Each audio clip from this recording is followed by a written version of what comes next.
दिसतो, मला कधी वाटत नाही मी भोळा दिसतो, साधा दिसतो. पण मी हे नक्की सांगतो प्रशासनाला,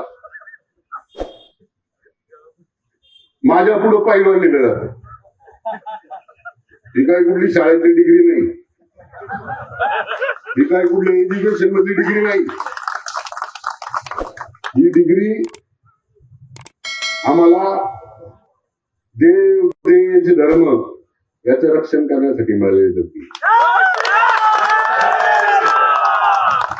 26/3/2025 ला आपल्याला या ग्रामपंचायतीनं पत्र दिले. किती? 26/3/2025 ला.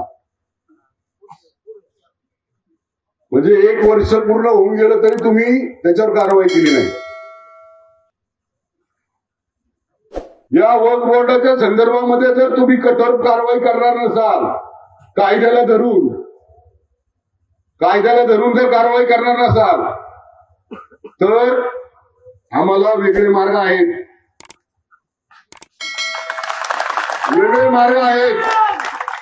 आणि त्यामुळे तुम्ही ज्यांच्या दबावाखाली काम करताय, ज्यांच्यामुळे तुम्हाला असं वाटतंय पोलीस प्रशासन कायदा सुव्यवस्था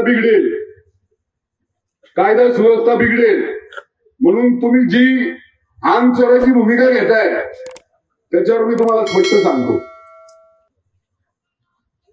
कायदा सुव्यवस्था बिघडवण्याचा ठेका काय फक्त या मुस्लिमांनी घेतला असं नाही.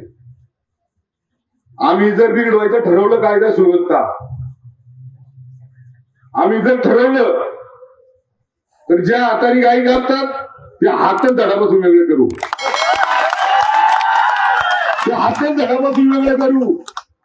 ज्या नजर आमच्या आया बहिणींकडे जातात ते डोळेच काढून टाकू.